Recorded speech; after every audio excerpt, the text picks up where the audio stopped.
सावी, चिन्ना, दरवाजा खोलो बेटा, मुझे बहुत ठंड लग रही है। सावी, चिन्ना, दरवाजा खोलो बेटा।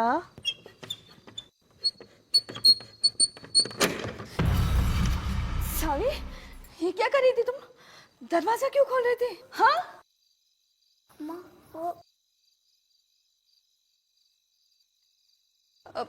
मैं दरवाजा बंद करती हूँ।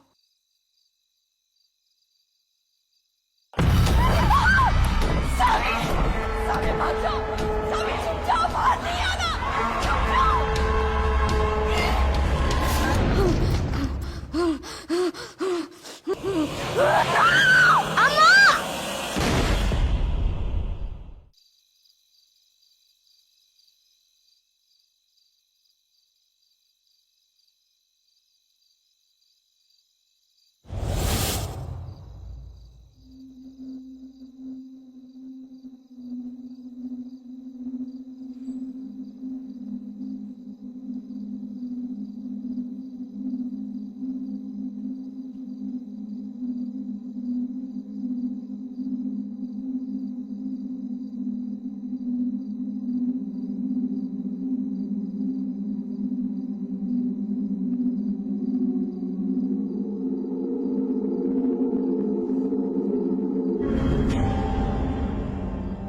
तुम अभी घर नहीं गई?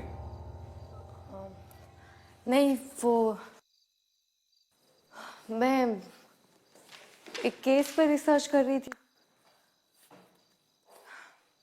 ये देखो, आज पेपर में गोवा में हुए एक रीसेंट डेथ का आर्टिकल आया था। विक्टिम की बॉडी उसके घर से मिली और बॉडी पे बहुत सारे स्क्रैचेस और कट्स थे, जैसे किसी जानवर ने उस पर अटैक किया। और ये देखो, क्राइम सीन पे भी कुछ इस तरह के सिंबल्स मिले हैं।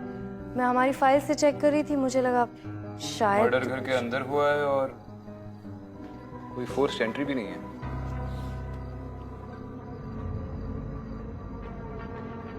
और ये सिंबल्स सुबह की पहली फ्लाइट से निकलते हैं। We should check this out. मैं दत्त सर को इन्फॉर्म करता हूँ।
क्या ये, तुम फिर से वापस आ गया?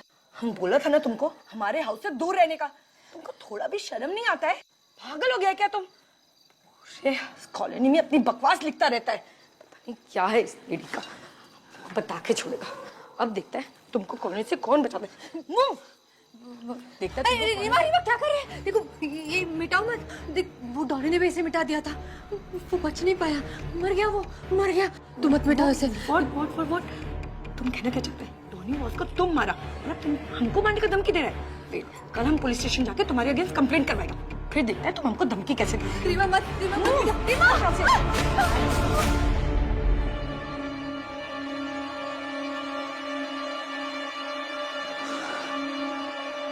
अच्छा हुआ। Mad woman. नीना, तुम काय को खड़ा है? कल स्कूल जाना है ना? Go and sleep. गो गो बेटा। एंड यू वापस नहीं आने का हमारे घर।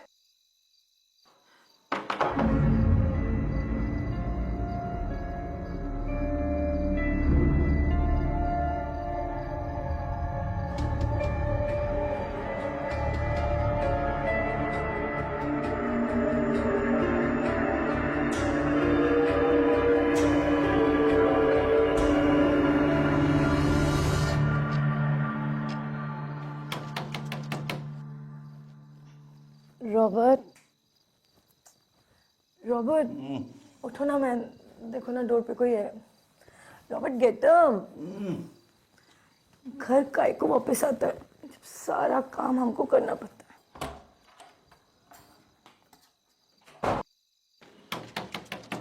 रीमा, कौन है? Who's there? रीमा, मैं तुमसे बात करने आई हूँ। मुझे तुम्हें सॉरी बोलना है। प्लीज दरवाजा खोलो। फिर से वापस आ गया। आज इसको नहीं छोड़ेगा मैं। आज तो इसको बता के रहेगा। पड़ेगा नहीं हम तो।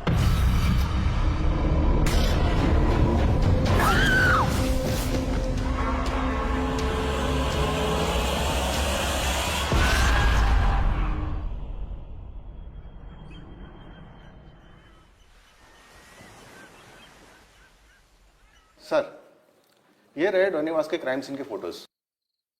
क्या आप इसी सिंबल्स की बात कर रहे थे?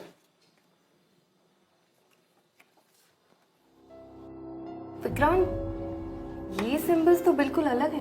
ये सिंबल्स है ही नहीं, ये तो कुछ लिखा हुआ है, शायद साउथ के किसी लैंग्वेज में। सर, मैम, अच्छा वो आप दोनों यहाँ आ गए। ये केस बहुत ही अजीब हो गया है। जिस कॉलोनी में डोनीवास रहता था, कल रात को उसी कॉलोनी में एक औरत का मर्डर हो गया है और विक्टिम का नाम है रीमा कोरिया। रीमा और डॉनी के मर्डर के तरीके में कोई सिमिलैरिटीज हैं? जी सर, दोनों की बॉडी पे जो घाव है वो तकरीबन सेम ही है। और एक बात और सर, इन दोनों के मर्डर के कोई भी आई विटनेस नहीं। रीमा की ऑटोप्सी रिपोर्ट चल रही है और ये है डोनीवास की ऑटोप्सी रिपोर्ट। सर, हमारी टीम ने चेक किया है, ये जो घाव है वो ना ही किसी हथियार के हैं और ना ही किसी इंसान ने किए हैं। तो क्या किसी जानवर के निशान है? आर्टिकल में तो यही छपा था ना? नो मैम, एनिमल एक्सपर्ट ने भी कंफर्म किया है, ये किसी जानवर के भी नाखूनों के निशान नहीं है। ये कैसे हो सकता है? सर, यही तो इम्पॉसिबल है। अगर इम्पॉसिबल है तो ये पॉसिबल किसने किया? एक कॉलोनी में आधी रात को इतना दर्दनाक मर्डर और किसी को पता भी नहीं चला। इस केस के सारे क्लूज और एविडेंस फिर से चेक करते हैं। उस कॉलोनी का एक चक्कर लगाना पड़ेगा। आई एम श्योर कोई ना कोई एक्सप्लेनेशन तो मिल ही जाएगा।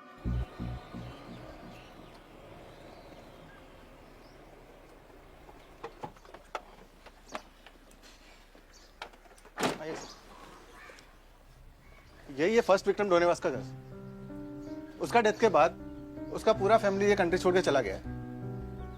कौन कौन थे उसकी फैमिली में? मैम, उसकी वाइफ कैरन और उसका बेटा गिलबर्ट। इस गिलबर्ट की उम्र क्या होगी? सर, यही कोई 6-7 इयर्स। और घर में कहीं से भी फोर्स एंट्री नहीं थी? No sir.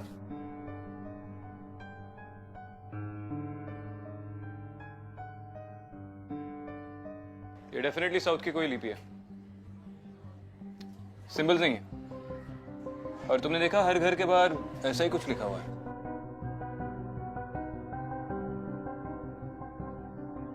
हाँ विक्रांत, इनफैक्ट इसी तरह की लिपि बैंगलोर वाले केस फाइल्स में भी थी। बैंगलोर केस? 1919 के बैंगलोर मर्डर। उस वक्त भी क्राइम सीन पर इसी तरह की लिपि में कुछ लिखा मिला था। सर, और जितनी भी बॉडीज मिली उस पर क्लॉ मार्क्स थे, जैसे कि रीमा और डॉनी की बॉडी पर मिले। तो हो सकता है कि किलर ने फिर से अटैक करना शुरू कर दिया। Serial killings. सर, यही है रीमा का घर।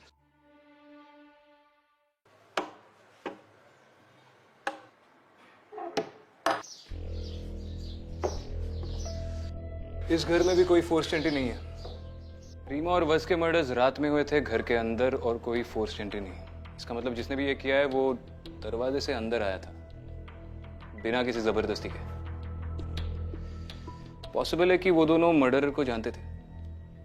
एक बार वो बैंगलोर वाला एंगल भी पता कर लेते हैं। एक काम करो, अगर इस सोसाइटी में और आसपास के सारे लोगों से पूछताछ करके पता लगा लो कि 1990 के करीब इनमें से कोई बैंगलोर में था या नहीं। शायद उससे कोई लीड मिले। जी सर। सर बैंगलोर कहाँ सर? अब मिसेस राव को रेड हैंडेड पकड़ो सर और जेल में डालो सर। लेकिन आप ऐसा क्यों कह रहे हैं मिस्टर कोरिया? पूरी बात बताइए। Sir actually my wife Reema और मिसेस राव को है ना कल झगड़ा हुआ था। My wife told me sir, और I am very sure sir उसी ने मारा मेरी वाइफ को सर।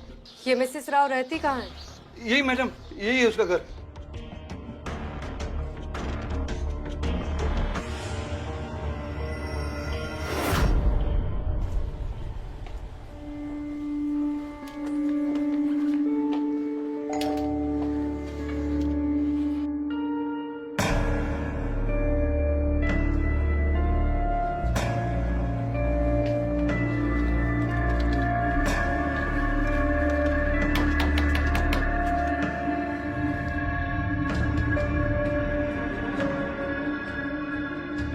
अगर जी सर। बाद में देख लेंगे। ठीक है सर।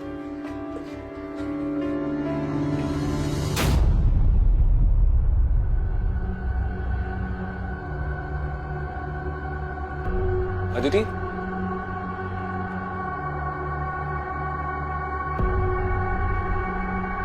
चलो।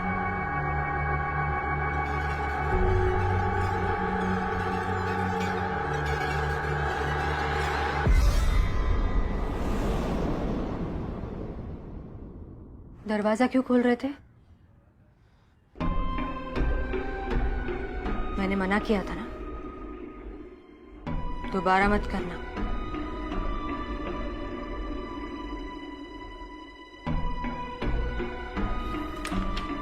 Vikrant, I was right. ये देखो, ये रहा 1990s बैंगलोर मर्डर का ई फाइल। ये किसी सी लिपि से जुड़ा हुआ है। और तुम सही कह रहे थे, ये सिंबल्स नहीं है, कन्नड़ लैंग्वेज में लिखा हुआ एक वर्ड है, नालेबा, जिसका मतलब है कल आना। नालेबा। नालेबा,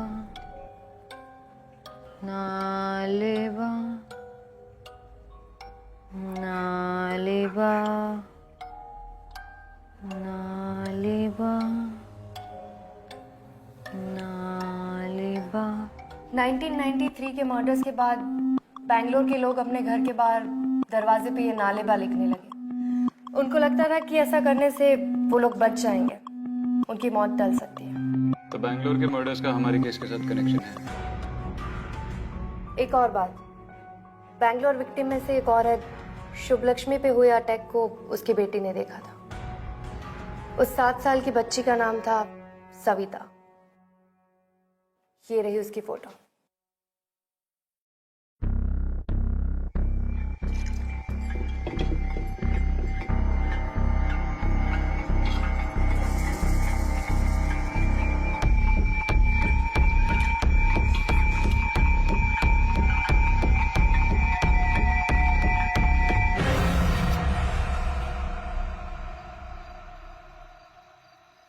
ठीक है, चलो बाद में बात करता हूँ। अगर बता रहा है कि 1993 में इस कॉलोनी में से सिर्फ मिसेस राव ही बैंगलोर में थी। शादी के पहले इसका नाम सविता आचार्य था। यही शुभलक्ष्मी आचार्य की बेटी है।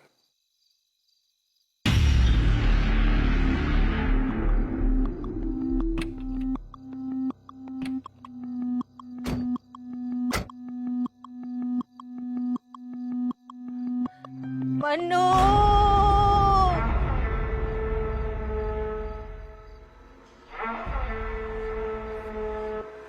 मन्नू,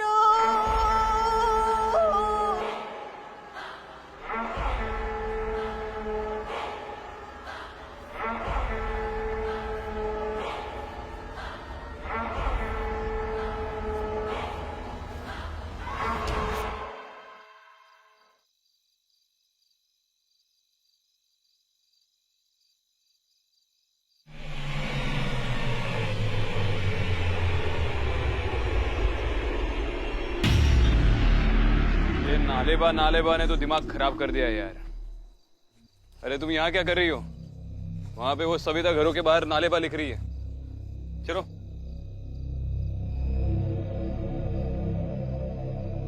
क्या हुआ? किसे ढूंढ रही हो?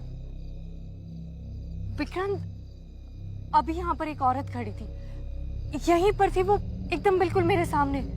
थी मतलब कहाँ गई? वही तो, अचानक से कहाँ चली गई? वहम होगा तुम्हारा। चलो।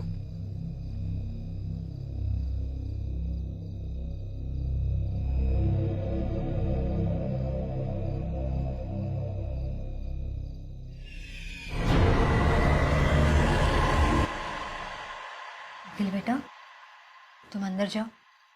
देखो, डरो मत, मैं हूं ना, मैं तुम्हें कुछ नहीं होने दूंगी। मैं उसे तुम्हें कुछ करने ही नहीं दूंगी। जाओ, अंदर जाओ।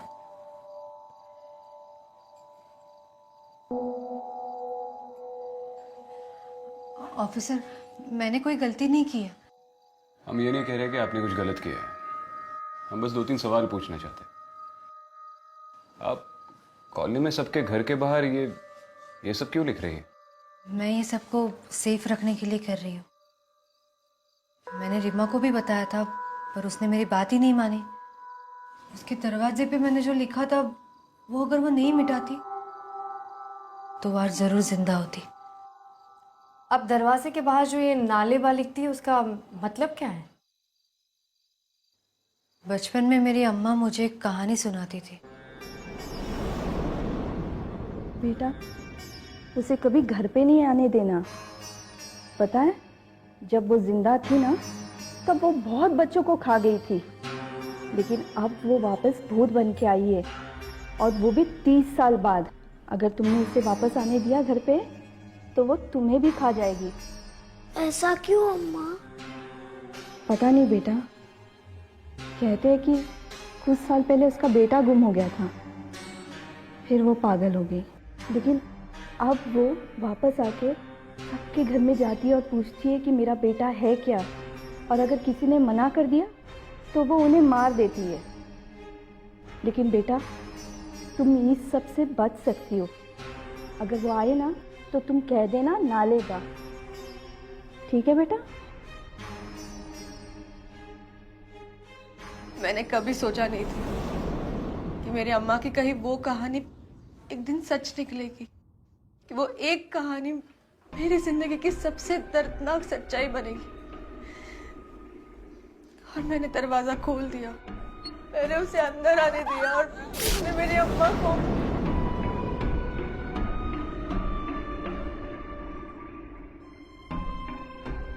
सॉरी सविता, पर क्या आप हमें बता सकती है, जिस दिन आपकी माँ पर अटैक हुआ था, तब आपने उस औरत को देखा था? क्या वो लाल कपड़े पहने हुए थी?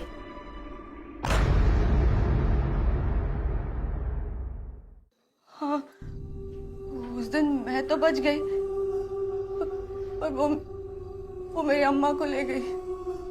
उसके बाद मेरे अप्पा ने मुझे वहां से दूर भेज दिया, पहले मुंबई, फिर यहाँ।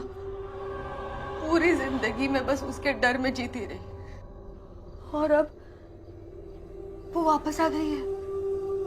हर रात मुझे उसकी आवाज सुनाई देती है। वो यहाँ दरवाजे के बाहर मेरा इंतजार करती है। मैं अगर दरवाजे के बाहर नालेबा ना लिखूं ना, तो मुझे जिंदा नहीं छोड़ेगी, मार डालेगी मुझे। इसलिए मैं। सविता, अगर वो आपको मारना चाहती है, तो फिर आपके पड़ोसियों पर क्यों हमले हो रहे? पता नहीं, पर उस वक्त भी ऐसे ही हुआ था। उसने सिर्फ मेरी अम्मा पर हमला नहीं किया था, बाकी कई लोगों पे किया था, छोटे बच्चों पे भी किया था। तभी मेरे अप्पा ने सबको बताया कि अगर हम घर के बाहर नालेबा लिखेंगे तो वो हमें तकलीफ नहीं पहुंचाएगी, वो हमें नहीं मारेगी। सबने वैसे ही किया, सबने अपने घर के बाहर नालेबा लिखा, और फिर वो हमें तकलीफ देना उसने बंद कर दिया। वो हादसे भी बंद हो गए। तो दरअसल रीमा की जान बचाने के लिए आप उसके घर के बाहर ये सब लिख रही थी? हाँ,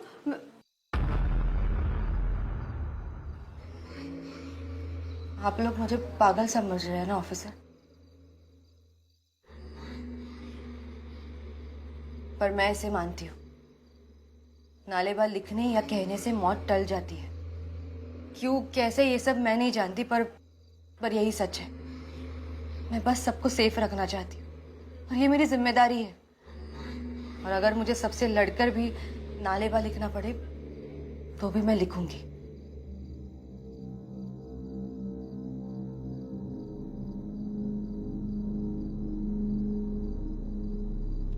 लेकिन आपके अप्पा को कैसे पता चला कि नालेबा लिखने से आप बच सकती हैं? पता नहीं, मैंने कभी उनसे पूछा नहीं, उन्होंने भी बताया नहीं। एक और बात सविता, इस कॉलोनी में कोई मन्नू नाम का रहता है? मन्नू? नहीं, इस नाम का तो यहाँ कोई नहीं रहता।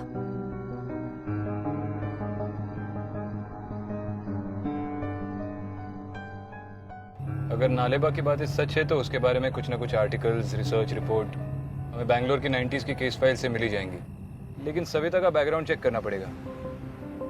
उस पूरी कॉलोनी में वो अकेली बैंगलोर से है जहाँ ये सारे मर्डर्स हुए थे। रीमा और सविता का जिस रात झगड़ा हुआ उसी रात रीमा का मर्डर भी हो गया। इतनी सारी चीजें सिर्फ एक कोइंसिडेंस नहीं हो सकती। विक्रांत, सविता सच बोल रही है। मैंने उसकी आंखों में वो डर देखा है और मैं जानती हूँ कि उस कॉलोनी में जरूर कुछ ना कुछ है। हाँ, कुछ ना कुछ तो है। और फैक्ट्स ही देख, 1990s के मर्डर और अब के मर्डर में कितनी सारी चीजें कॉमन है। और उस वक्त सविता सिर्फ 7 साल की थी। इतनी छोटी बच्ची और serial killing, it's highly unlikely. और वो दोनों लोग जो मारे गए थे, रीमा और डॉनी, सिर्फ उन दोनों के डोर से ही वो राइटिंग साफ की गई है। और वो राइटिंग्स भी सविता ने लिखी थी।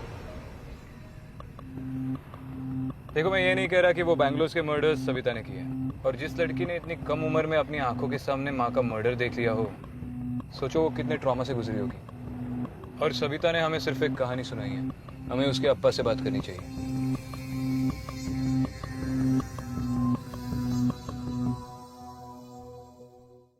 ये देखो विक्रांत, 1963 में मन्नू नाम के लड़के की मिसिंग रिपोर्ट है और रिपोर्ट उसकी माँ लाली ने वहां के जमींदार के खिलाफ लिखवाई है। That's it. और कोई इन्फॉर्मेशन तो है नहीं? बच्चा मिला या नहीं, या फिर फैमिली से रिलेटेड कोई इन्फॉर्मेशन? आई थिंक हमें बैंगलोर से 1963 से लेके 1993 तक की मन्नू, लाली और जमींदार से रिलेटेड फाइल्स मंगवानी चाहिए। मंगवा लो।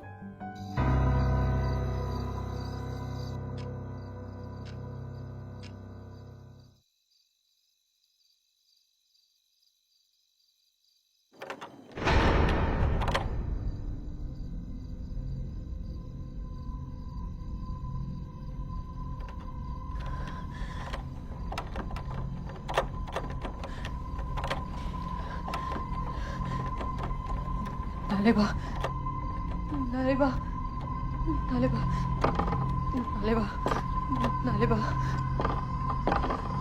नालेबा, नालेबा, नालेबा। तेरे ये पागलपन की वजह से ना कितनी बार हमें घर बदलना पड़ा। फिर से तूने वही हरकतें शुरू कर दी। नहीं, मेरी बात सुनो। चुप, बिल्कुल चुप। अब मैं तुम्हारी एक बात नहीं सुनूंगा। तेरे कारण घर में पुलिस आई ना पुलिस। क्या चाहती है? जेल जाना चाहती तू? नहीं, मैं मेरा नहीं तो कम से कम अखिल का ध्यान कर। क्या क्या कर रहे हो? क्या ढूंढ रहे हैं? देखिए, ये ऐसा मत कीजिए, मेरी बात सुनिए। ये आप जिसे मत मिटाइए। देखिए, जिसे मिटा देंगे तो हम बच नहीं पाएंगे। कितना छोटा है, अगर हमें कुछ हो गया तो अरे हाँ। क्या होगा? सुनिए मेरी बात, मत मिटाइए इसे। रुकिए। बस सविता, चुप। मुझे पता है कि मुझे क्या करना है। तुम जाके अपना काम करो। जाके अखिल का ध्यान रखो। देखिए, कहा ना जा अंदर।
गुरु ने उसे अंदर आने दिया। गुरु ने उसे हमारे घर के अंदर आने दिया। गुरु ने तो उन अक्षरों को भी मिटा दिया जो हमारी रक्षा कर रहे थे। एक बार भी अखिल के बारे में नहीं सोचा। उसे अंदर आने दिया गुरु ने। गुरु गुरु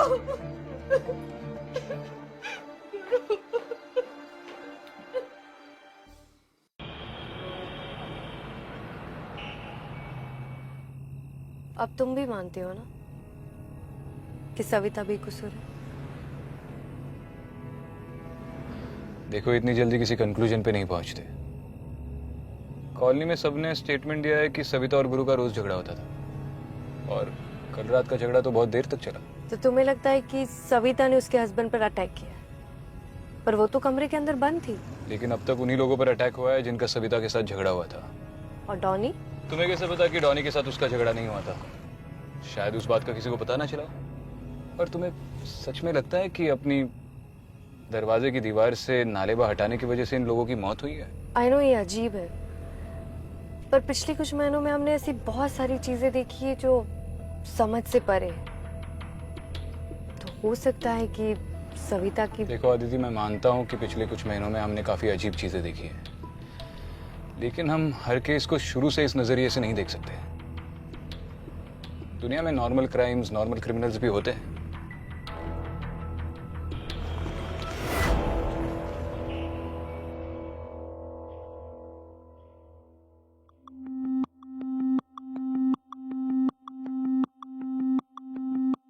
इस फाइल में लिखा है कि मन्नू के खो जाने के बाद उसकी मां लाली पागल हो गई और उसने खुदकुशी कर ली। उसकी फोटो है।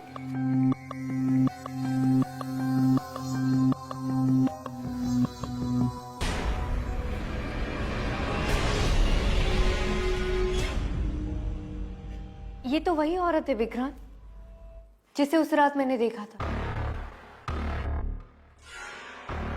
और ये देखो, इसमें लिखा है कि 1993 में सविता की मां के साथ उसकी 2 कजिन्स की भी डेथ हुई थी। सविता तीसरी बच्ची थी जो अटैक के बाद भी बच गई। बाकी के सारे विक्टिम्स भी उसी एरिया के हैं जहां सविता की फैमिली रहती थी।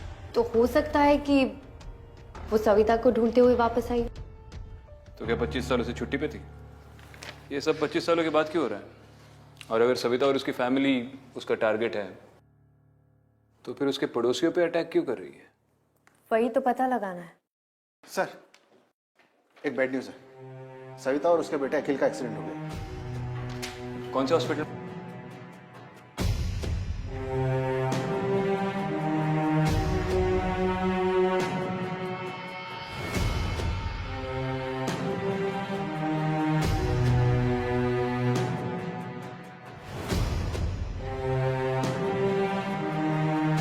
इस एरिया में एक्सीडेंट हुआ है, मुझे उसके डिटेल्स चाहिए।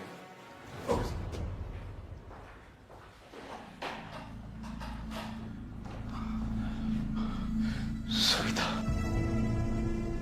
जी आप? मैं सविता का अब्बा। अखिल, अखिल बेटा, बेटा तू ठीक तो है ना? तुझे ज्यादा चोट तो नहीं आई? ये क्या? मैं एसीपी विक्रांत और ये एसपी अदिति। हम ये केस इन्वेस्टिगेट कर रहे हैं। कुछ इन्वेस्टिगेट नहीं करना है, हमें बस यहाँ से निकलना है। मैं भी अपनी बच्ची को डिस्चार्ज करा के यहाँ से ले जाऊंगा। आप इन्हें ऐसे नहीं ले जा सकते। और वैसे भी सविता इस हालत में ट्रैवल नहीं कर सकती।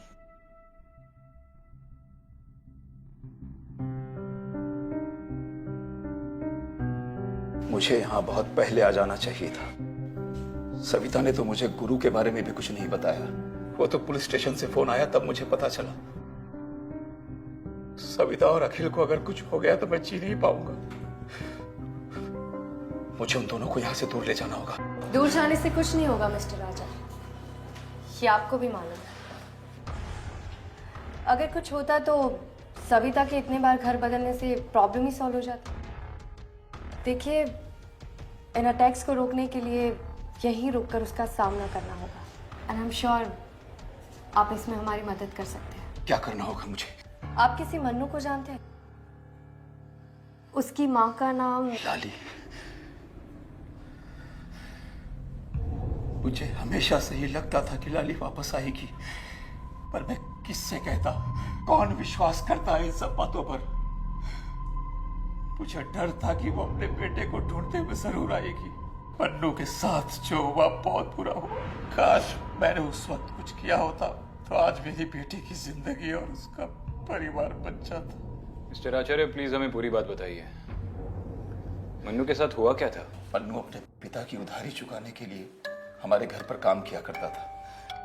मेरे अप्पा बहुत क्रूर थे। मन्नू 7 साल का था। अप्पा घर का सारा काम उससे करवाते थे। बीमार पड़ गया बच्चा। मन्नू की माँ मन्नू को ले जाने के लिए रोज हमारे घर आती थी, पर मेरे अप्पा कोई ना कोई बहाना बनाकर उसे रोज भेज दिया करते थे, ये कह के कि कल आना। मन्नू की माँ ने मन्नू को बचाने के लिए बहुत से लोगों से मदद मांगी, लेकिन अप्पा के डर से किसी ने मन्नू को बचाने की कोशिश नहीं की। और एक दिन अचानक मन्नू गायब हो गया। मन्नू, मन्नू, मन्नू! फिर मन्नू कभी मिला ही नहीं? नहीं, पर मेरे अप्पा के आखिरी दिनों में मैंने उन्हें खेत के पास वाली झील के बारे में बोलकर रोते हुए सुना। तब मुझे यकीन हो गया कि मेरे अप्पा ने ही मन्नू को। उसकी मां बिल्कुल पागलों जैसी हो गई थी। लोगों के घरों पर दस्तक देकर अपने बेटे को ढूंढा करती थी, और लोग उससे कहते कि कल आना। नालेबा। फिर एक दिन पता चला कि लाली ने खुदकुशी कर ली, लेकिन मरते हुए वो ये कह गई, किसी को जिंदा नहीं छोड़ूंगी, सबका खून बहाऊंगी, किसी के बच्चे को नहीं छोड़ूंगी। उसके बाद से मेरे परिवार के, पड़ोस के बच्चे, और फिर सविता की मां की मौत।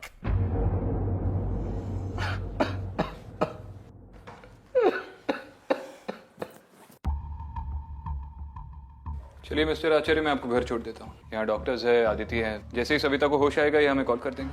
नहीं, मैं अपनी बेटी को छोड़ के कहीं नहीं जाऊंगा। वो फिर आएगी। मैं कहीं नहीं जाऊंगा। मिस्टर आचार्य, मैं हूँ यहाँ सविता के साथ। आप लोग घर जाकर आराम कीजिए। वैसे भी अखिल बच्चा है, यहाँ उसका हॉस्पिटल में रहना ठीक नहीं है।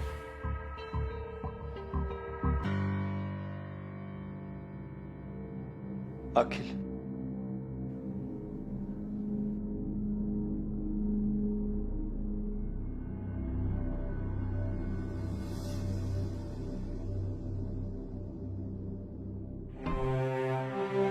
सही, आप क्या कर रहे हैं? आप वहाँ पे लिख नहीं सकते? नर्स,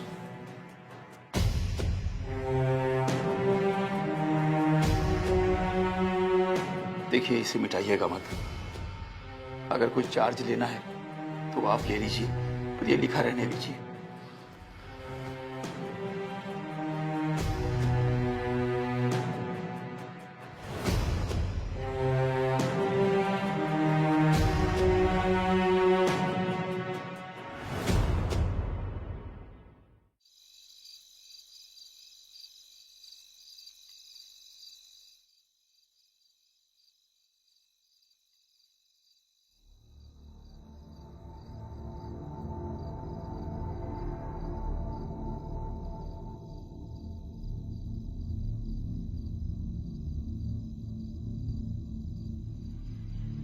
हाँ आदिति,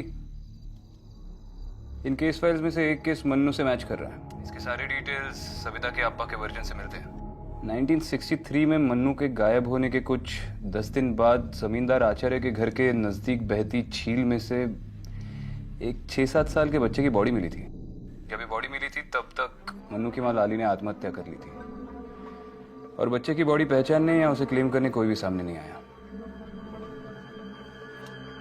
आई थिंक ये मन्नू ही था। हाँ विक्रांत, पर हम लोग अभी भी कुछ मिस कर रहे हैं। इतने सालों बाद ये सब कुछ क्यों? सविता ने ऐसा क्या किया जिसकी वजह से लाली उसे फिर से ढूंढ पाई? क्या वो अकील को छोड़ो, मेरे अकील को छोड़ो। नालेबा नालेबा नालेबा। विक्रांत, अखिल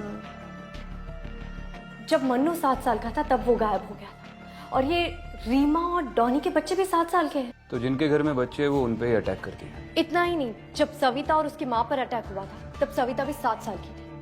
आई थिंक जिस उम्र में मन्नू गायब हुआ था उस उम्र से ज्यादा ये लाली इन्हें जीने नहीं देगी, यानी कि 7 साल। जब सविता 7 साल की थी तो उसकी माँ ने उसे बचा लिया था, उसके बाद से सारे अटैक बंद हो गए। पर अब अखिल 7 साल। विक्रांत, अखिल 7 साल का है। शायद ये अटैक उसकी वजह से तो नहीं हो रहे। ये जो कोई भी है सविता के लिए नहीं है, अखिल के लिए वापस है। Vikrant, be careful. I am sure वो वहां आएगी। वही तो मैं भी चाहता हूँ। मैं भी वहां पहुंचती हूँ।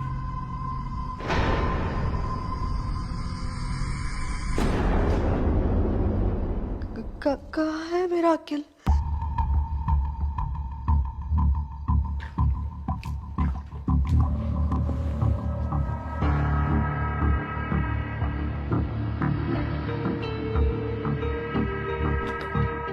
आइए मैम, गाड़ी रेडी है।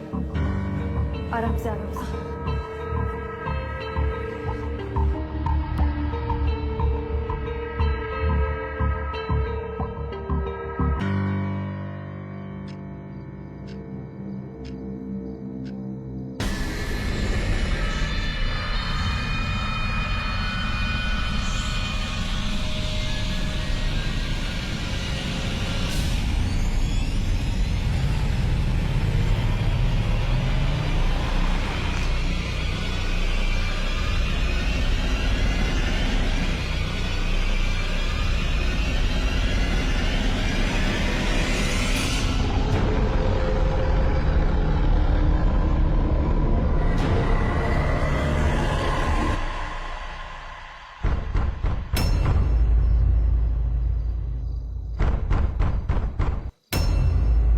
अगर कर जल्दी चलो, फास्ट।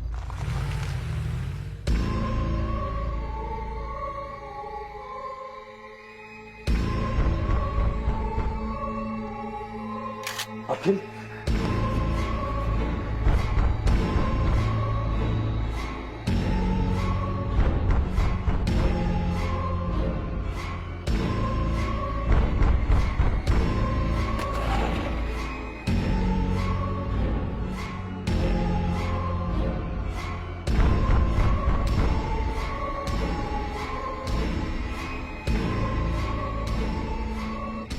प्लीज प्लीज दरवाजा मत खोलिए, दरवाजा मत खोलिए।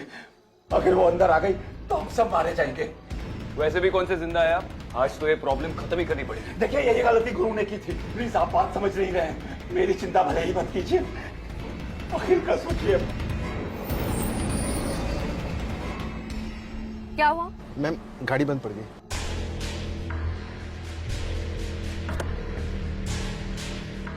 सविता,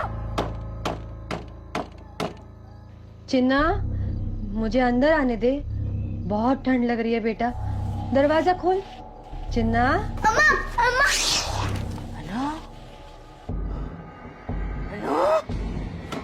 अनु, अनु, अनु, अनु, अनु,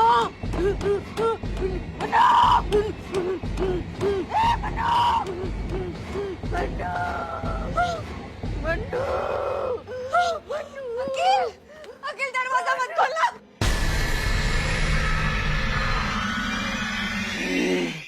अखिल दरवाजा मत खोलो। रुक जाओ लाली।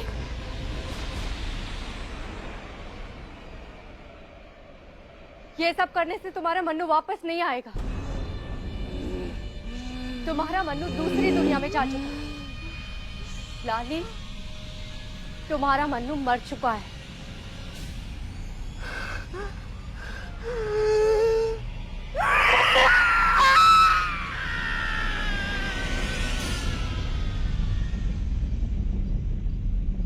सविता, सविता, सविता तुम ठीक हो? ठीक हो सविता?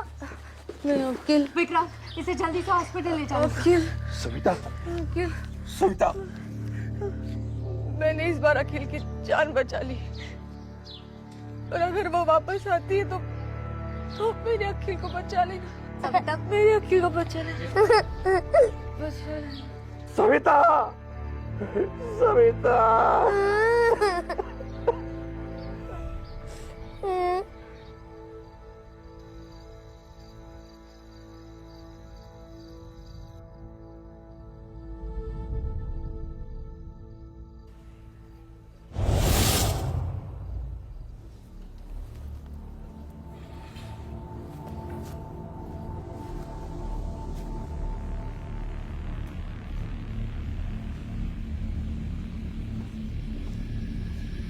कॉफी?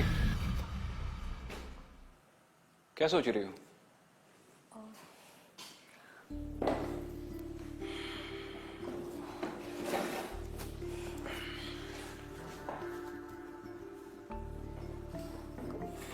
कुछ नहीं, मैं बस सोच रही थी कि लाली हमेशा के लिए अपने मन्नू के पास चली गई होगी या अपने बदले के लिए फिर वापस आएगी। मुझे कहीं ना कहीं डर है कि उसका साया अखिल के परिवार पर हमेशा मंडराता रहेगा।